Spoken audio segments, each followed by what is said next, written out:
You're listening to an Airwave Media podcast. This episode is brought to you by Amazon Prime. From streaming to shopping, Prime helps you get more out of your passions. So whether you're a fan of true crime or prefer a nail-biting novel from time to time, with services like Prime Video, Amazon Music, and fast free delivery, Prime makes it easy to get more out of whatever you're into or getting into. Visit Amazon.com/Prime to learn more. The Conjuring Last Rites. On September 5th. Come down, everyone in your house! Lorraine!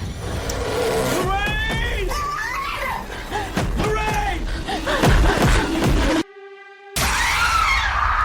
The Conjuring Last Rites. Only in theaters September 5th. Rated R.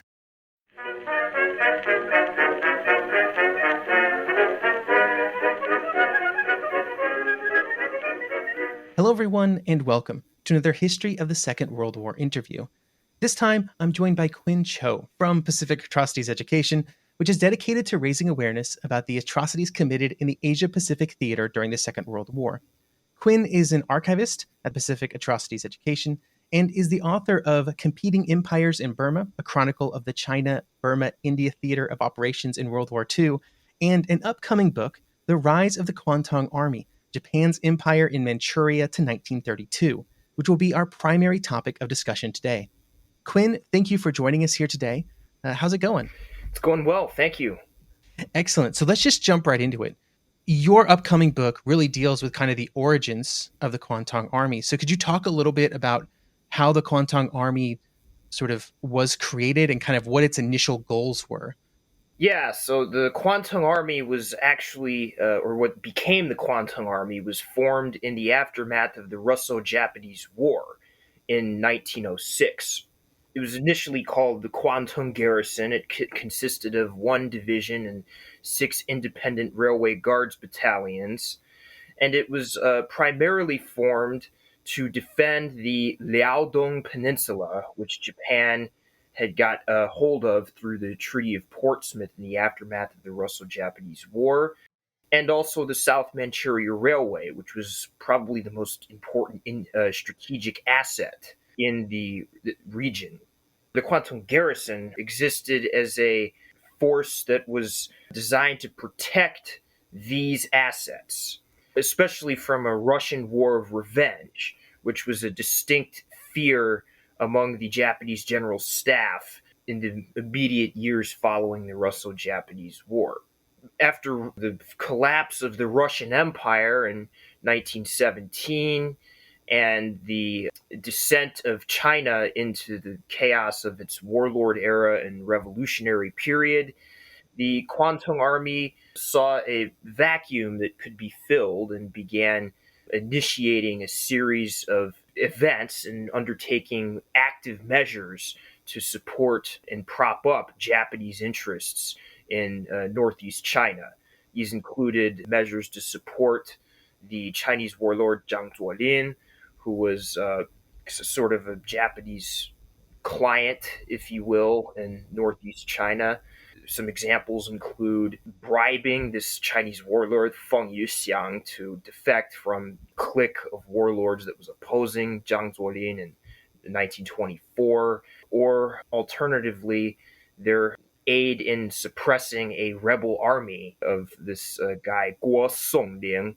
The Kwantung Army basically created this kind of cordon where his forces couldn't cross, and they had to take a more circuitous route to engage Zhang Zuolin's forces, and they were therefore defeated. These examples, and then the subsequent assassination of Zhang in 1928, show the Kwantung Army's, shall we say, increasingly independent mind in Manchuria, as many of these decisions were made despite great opposition from Tokyo and without explicit orders from anyone in the Supreme Command. So it started off as a relatively small security force, and you kind of talk about how it influenced the region. And then you mentioned there at the end that it was doing things kind of independently of Tokyo. So was there like a leader or a set of leaders of the Army during this period that was kind of driving these events? Really, the Kwantung Army is a formation that is very much driven, especially in the later 1920s and certainly by 1931, the time of the Mukden incident, is driven by the phenomenon of Gekokujo.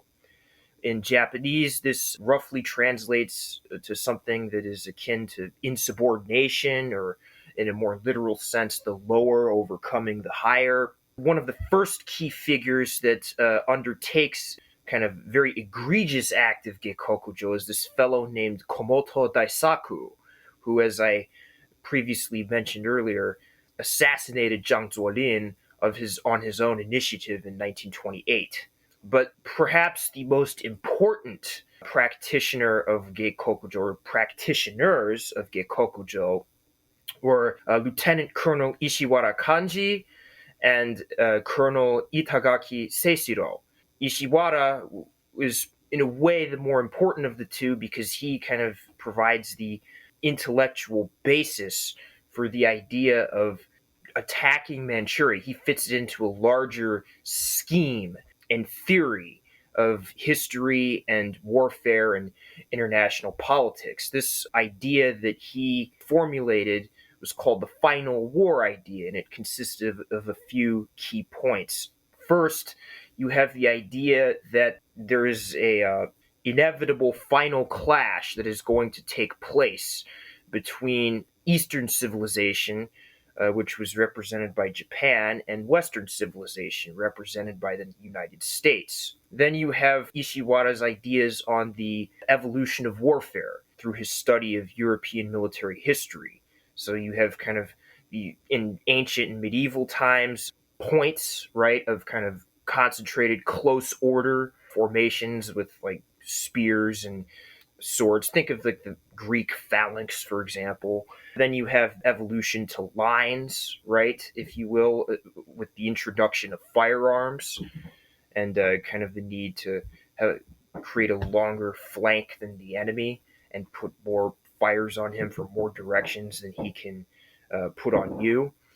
And then you have, with the First World War and the expansion of the number of men that could be put into the field, and the invention of rifled artillery and kind of more complicated logistical systems, you have the introduction of depth as a key element. Ishiwara thought that because of the more rapid advancement of technology, which was, in his view, exponentially increasing, there would be another dimension added, the aerial dimension, the cubic dimension, which he thought would ultimately be very decisive, and believed that because of the protracted total nature of warfare that was embodied in the First World War, the evolution of this third kind of sphere, if you will, would necessitate the creation of a second industrial base in Manchuria. He also believed that Japan needed to create an autarkic sphere from which it could be self-sufficient and have strategic depth in East Asia, not only as a second industrial base, but also as a source of raw materials such as coal and iron. For these reasons, among others, Ishiwara was very virulent about advocating for the expansion of the Japanese Empire into Manchuria, and he went about planning it for the better part of 2 years alongside Itagaki and some other Kwantung Army staff officers. Yeah, so thinking about Manchuria, the move into Manchuria is a really important moment kind of for the history of the I guess the Second Sino-Japanese War that leads all the way up to 1945. So what kind of got the Kwantung Army rolling in that direction? And then how did they just do that how'd they make that? That's a huge decision for them to make on their own. Was there any like attempts to stop them like from Tokyo? Like, was there any attempts to kind of pull back once things had gotten rolling? One of the key elements of the plan was a relative secrecy, right? Or the For instance, the commander of the Kwantung Army was a fellow named Honjo Shigeru in September 1931.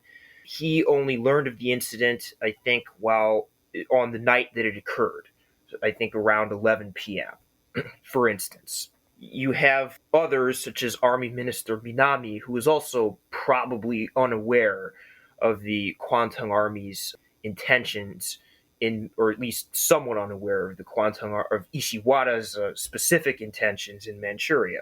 There were, however, through the formation of officer discussion groups and secret societies, discussions about the necessity of taking over Manchuria, in large part because of the malaise of the Great Depression, the economic malaise of the Great Depression, but also the rise of Chinese nationalism in Manchuria and elsewhere in China, perhaps best embodied through the successes of the Northern Expedition from 1926 onward. There were some people, likely within the operations section of the General Staff and the intelligence section of the General Staff, who were at least to some degree aware of the Kwantung Army's plans and were sympathetic. Now, in terms of the attempts to stop the Kwantung Army's plans, there was, in September, an attempt by the army minister to send a emissary to Manchuria. His name was Tatekawa Yoshitsugu, and he carried a message essentially saying that the Kwantung Army should not conduct any sort of offensive action in Manchuria.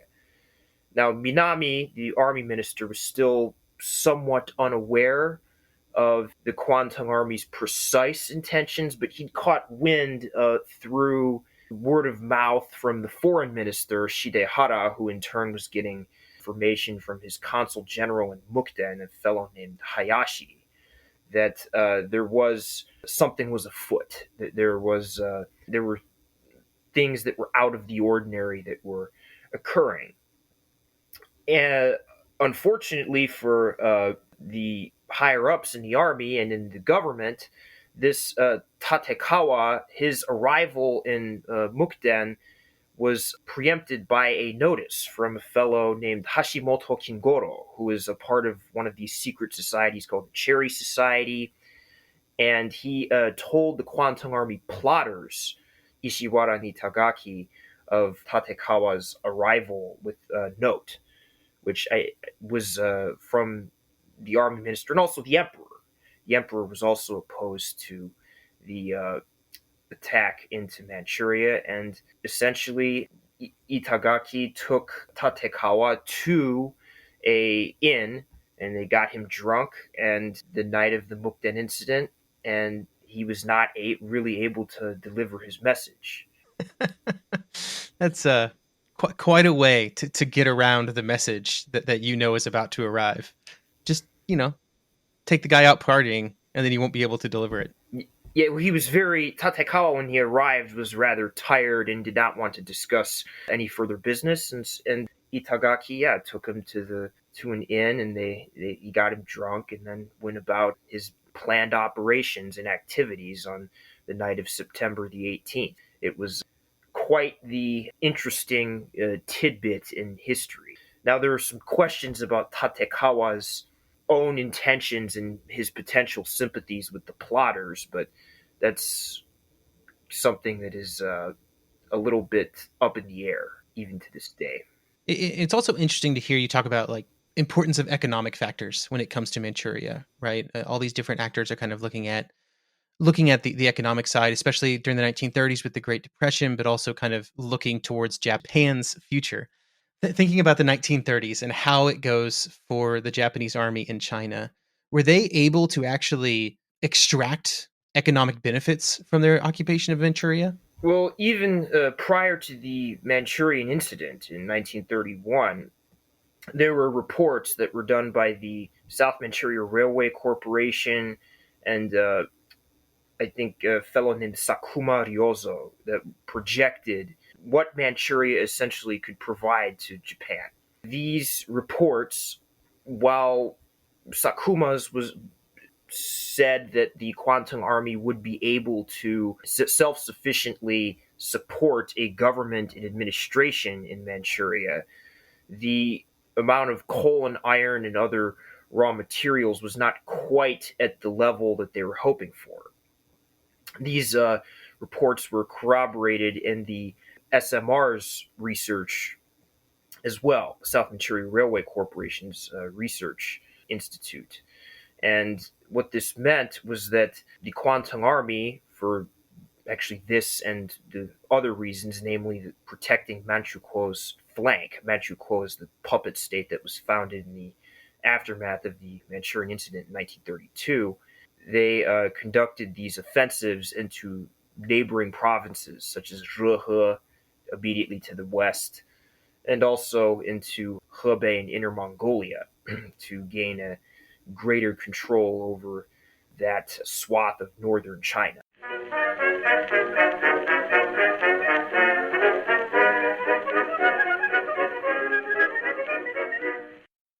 If you work as a manufacturing facilities engineer, installing a new piece of equipment can be as complex as the machinery itself. From prep work to alignment and testing, it's your team's job to put it all together. That's why it's good to have Grainger on your side. With industrial-grade products and next-day delivery, Grainger helps ensure you have everything you need close at hand through every step of the installation. Call 1-800-GRAINGER, click Grainger.com, or just stop by. Grainger, for the ones who get it done. A massage chair might seem a bit extravagant, especially these days.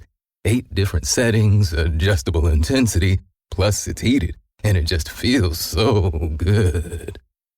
Yes, a massage chair might seem a bit extravagant, but when it can come with a car, suddenly it seems quite practical.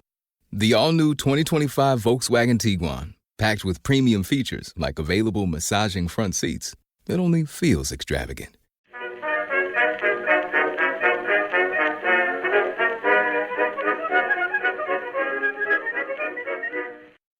Yeah, thinking about northern China and kind of the expansion of Japanese control in this region, sort of what was the driving force behind kind of expanding out of Manchuria? Because they start at this relatively small area that they, were given after the Russo-Japanese War. Then they expanded to Manchuria, and then suddenly they're expanding again into northern China. It's like it never ends.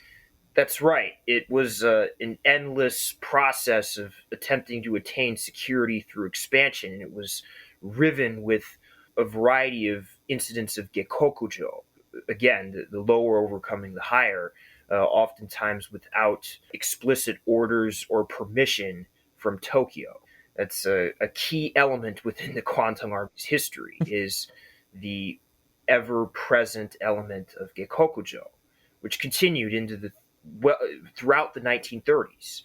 And yeah, the primary reasons for that Gekokujo in North China, the acquisition of more resources in the form of coal and oil, but perhaps even more importantly, the protection of the western flank of Manchukuo, the Japanese puppet state in Manchuria.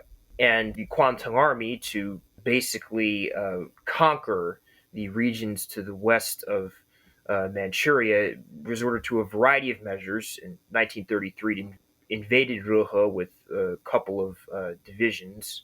And then in 1935 and 6, it utilized regional separatism.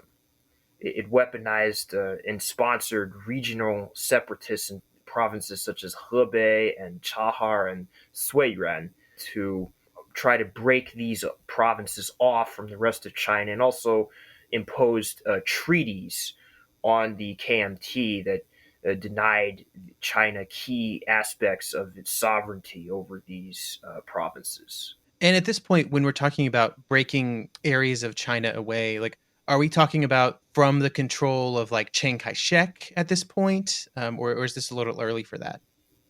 Well, that's a very good question, because there's a bit of gray area. So it's, generally speaking, we're talking about breaking these areas away from Chiang Kai-shek and KMT aligned warlords who are maybe national in their orientation, but not exactly totally loyal to Chiang Kai-shek for one reason or another.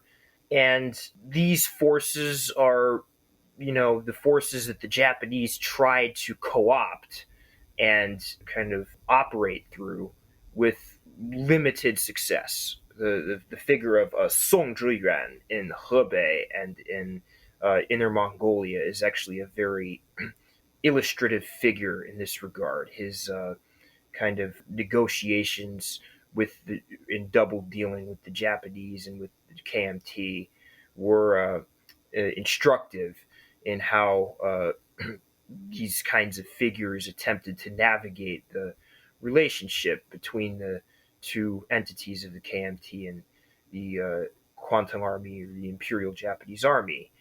And the Song himself was probably leaned more towards Chiang Kai-shek and the KMT, but he still had to deal with the Japanese because they had the power and means at their disposal to inflict punishment on him if he did not. So that was the unfortunate reality of the situation for him. Yeah, I guess, those types of individuals in that area were just in a really bad situation, right? Like they were either they dealt with the Japanese or they were not in power anymore, probably.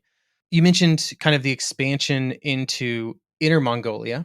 Now, I know in the late 1930s, within Mongolia, they come into contact with the Soviet Union. They come into contact with forces of the Soviet Union at Nomonhan and elsewhere. So, what were the Kwantung Army's views kind of on the Soviet Union? Like, we're talking about China, which is to the south and to the west, but to the north, it's all Soviet Union, right? And so, what were the kind of the views of the Japanese military officers towards the Soviet Union? There was a faction within the Imperial Japanese Army known as the Hokushin Ron faction, which was the Strike North faction, right? Which wanted and preferred to emphasize an army attack on the Soviet Union. This view was somewhat prevalent within the Kwantung Army in both in the 30s and even later. There was very widespread fear of communism within the ranks of the Imperial Japanese Army and its officer corps, and within the Kwantung Army as well. During the planning phases during the kind of run up to the Mukden incident, there were elements within the general staff, most notably Araki Sadao, for example, who was very much in favor of conquering Manchuria as a sort of jumping off board towards the Soviet Union. Itagaki also favored attacking the Soviet maritime province, or at least he said so in the run-up to the Mukden incident in 1931. There were other incidents, obviously, throughout the 30s. There were 3 border incidents: the Battle of Lake Khasan and the Battle of Nomonhan, being 2 of the more prominent ones. The Nomonhan is the most important, but even prior to that, prior to the Second Sino-Japanese War breaking out, there were elements such as Ishiwara, who was at this point on the general staff, that wanted to prepare to fight the Soviet Union.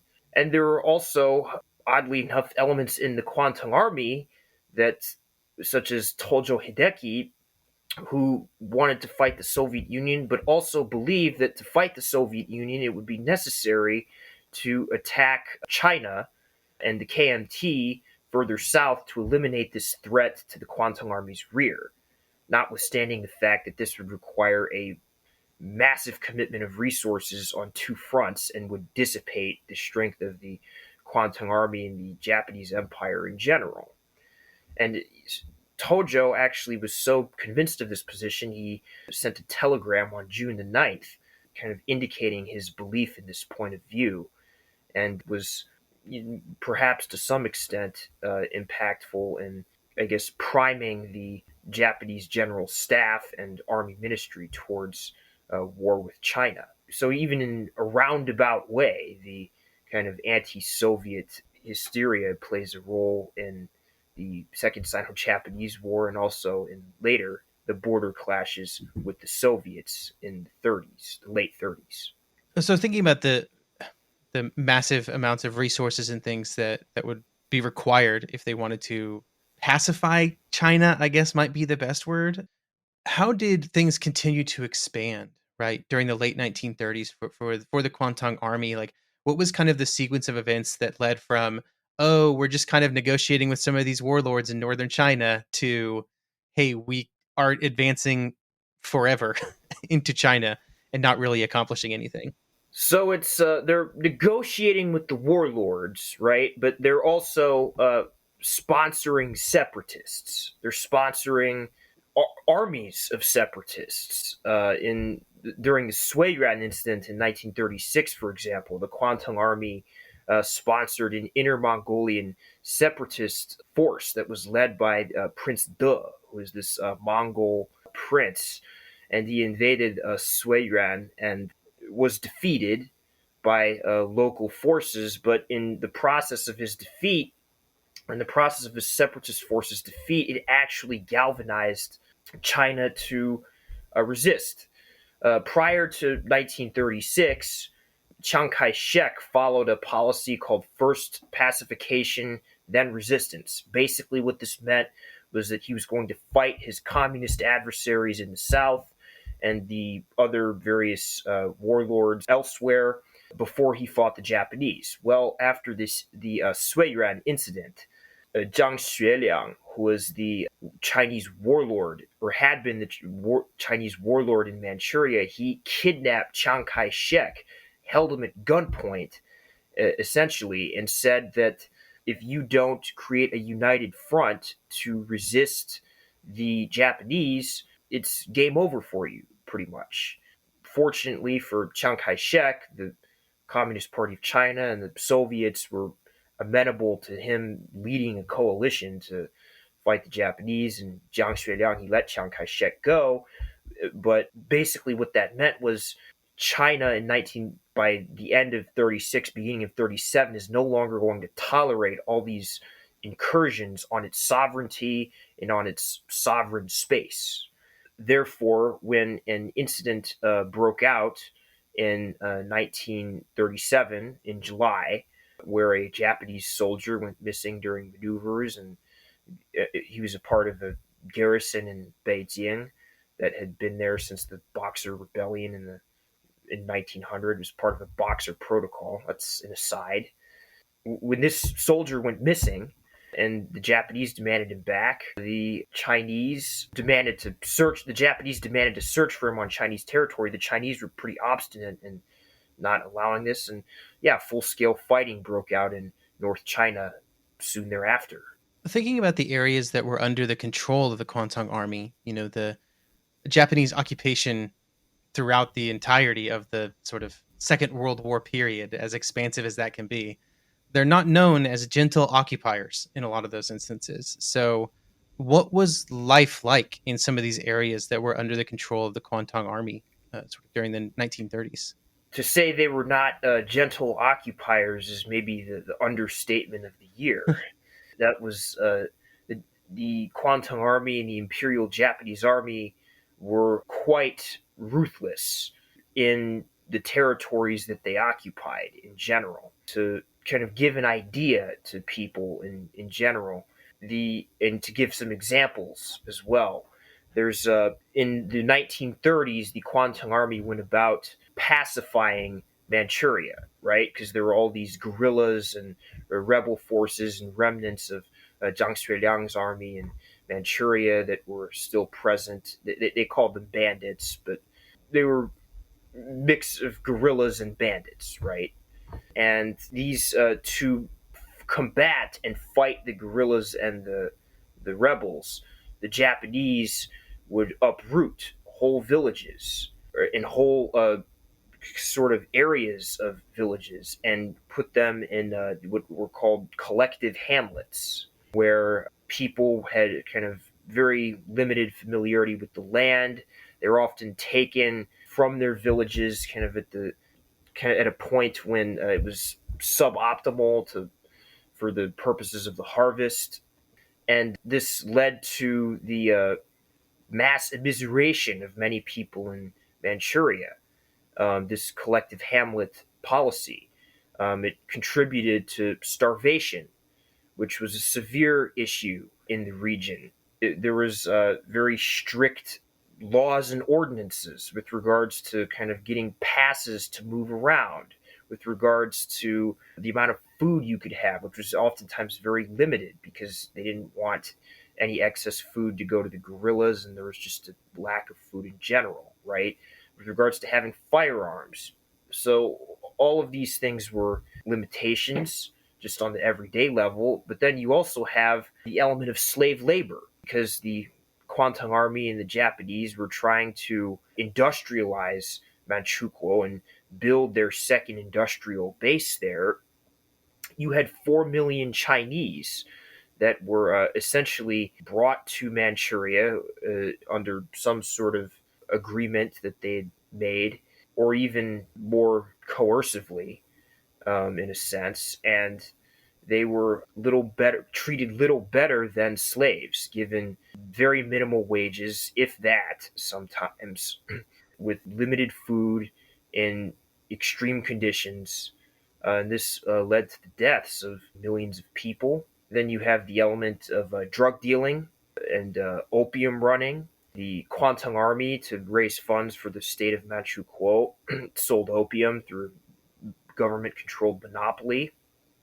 And this, by 1944, led to, out of 40 million people in Manchuria, 8 million were drug addicts. 3 million were opium addicts, but 8 million were addicted to some kind of drug. That's 20% of the population.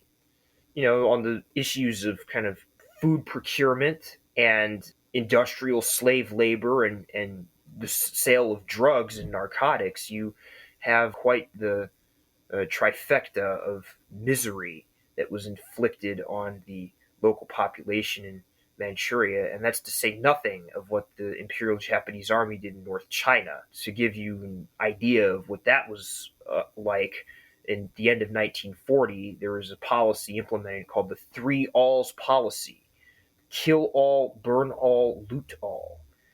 And this policy also led to the deaths of millions of Chinese, probably around 3 million or so. It's hard to estimate because it's hard to count just how many died. And this was the end result of Japan's pacification in North China during the Second Sino-Japanese War.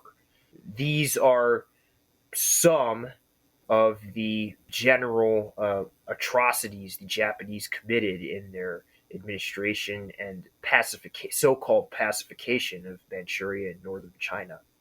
Everything I've heard about it is that just the most brutal conditions for millions of people for year after year after year. Thinking about the kind of the end of the story here, right? So the Kwantung Army is, in the 1920s into the 1930s, is very active in Manchuria and then northern China. What does the last few years look like, right? So throughout the kind of after 1941, they're no longer the focus. I guess, there are other concerns elsewhere for Japan. So kind of what did those last few years look like before the end? By the end of World War II, the Kwantung Army is very much on the decline. It's no longer the force that it once was in 1939 or 1941. To put this in numerical terms, by the end of 1944, 10 divisions were transferred out to the Pacific theater of the Second World War. Basically, the Kwantung Army was a shell of its former self. Now, at the beginning of 1945, the Japanese and the Kwantung Army began drafting replacements. They drafted 250,000 men for a total of 8 divisions and 4 mixed brigades. These recruits brought the Kwantung Army's nominal numbers back up to upwards of over 700,000, but the replacements, needless to say, were not on par with those transferred out in terms of their training, experience, or equipment. About their equipment, they lacked key items in notable quantities, most notably howitzers and field guns were largely not available. Firepower was reduced by 50 to 66%. They only had ammunition. There were 24 divisions in the Kwantung Army at the beginning of 1945. They only had enough ammunition for 13 divisions for a span of roughly 3 months, and a lack of trucks to shuttle supplies to frontline units. And they didn't really have adequate defenses. To put this in more concrete terms, the Japanese Fifth Army, which was a part of the Kwantung Army and was positioned in eastern Manchuria, only 80% of its fire and communications trenches were completed, along with only 50% of its anti-tank ditches, obstacles, and pillboxes. The Kwantung Army also had inadequate air support. It only had 230 aircraft at its disposal, of which 175 were obsolete by the end of the war. Armies were defending too much frontage. So the 1st Area Army in eastern Manchuria, for instance, defended 800 miles. What this meant was that the Kwantung Army could no longer conduct offensive operations, and its staff officers were well aware of this by the end of the war. And so they transitioned to what one might understand as a withdraw, delay defense. So basically they would position a light screening force, maybe battalion outposts, to resist the Soviets in the kind of as the first line of defense, if you will, if you could even call it a line, because it wasn't a complete or continuous line. It's more a series of points. And then you'd have your main line of resistance kind of maybe 40 to 80 kilometers behind that. And then subsequently, maybe if need be, you could withdraw further into the interior of Manchuria and defend key transportation links and nodes within the interior of northeast China. And what this meant was that the Kwantung Army, which had previously been an aggressive, very offensively minded entity, adopted a strategy of defense in depth, which was suitable for its situation, but it did indicate its lack of initiative at the end of the war, which leads into the initiative that the Soviets had in comparison. So after the end of World War II in Europe, the Soviets reinforced their forces in the Far East. There were, in August 1945, 1.5 million men, along with 26,000 guns and mortars, 5,500 tanks and self-propelled guns. Of these forces, 654,000 were a part of the Transbaikal Front in the west of Manchuria. 337,96 were a part of the Second Far Eastern Front in the northeast, and 586,589 were part of the First Far Eastern Front in the Soviet Far East near Vladivostok. To give you an idea of the force ratios, the Soviets held a 2.2 to 1 advantage in manpower, 4.8 to 1 advantage in tanks and artillery, and 2 to 1 advantage in aircraft over their Japanese adversaries at the end of the Second World War. This is important because in August 1945, the Soviets launched the Manchurian Strategic Offensive Operation, in which the Soviet forces from the east and the west attempted to converge in the general sense towards the center of Manchuria and encircle the Kwantung Army. In the east, the Soviets that were opposite the Japanese Fifth Army were able to break through at multiple points and exploit the breakthrough with kind of these rifle corps and mechanized forces that followed them up, and that essentially rolled up the Japanese defenders, who were, as I previously mentioned earlier, were not especially well prepared. And then the forces in the west advanced even more rapidly in the face of even less prepared Japanese defenders, with forces such as the 39th Army advancing 60 kilometers in a day, to give an example, and most notably the 6th Guards Tank Army traversing the Great Kingan Mountains, covering 350 kilometers in 3 days, basically preventing the Kwantung Army from defending this or creating defenses in what amounted to a natural obstacle, threatening the rear of the forces that were defending the western part of Manchuria, the Third Area Army. In essence, the rapid breakthrough and exploitation of the breakthroughs in east and west led to the demise of the Kwantung Army and the ultimate surrender of Japan in 1945. To kind of close out here, kind of looking back, what would you say is, I guess, maybe the legacy of the Kwantung Army today? Like, how is it viewed? How are its actions viewed from this time period? The Kwantung Army does have a rather interesting and important legacy, in my opinion, one that is often underreported and misunderstood. The obvious point is that it initiated the Mukden incident, the attacks on this false flag attack on the South Manchuria Railway that led to the invasion of Manchuria and the process of events that led to World War II in East Asia. But even today, its fingerprints can still be seen in Japan and even in America and countries like South Korea. So, for example, you have Ishishiro, who is the commander of Unit 731, which was the Kwantung Army's bacteriological and biological warfare unit.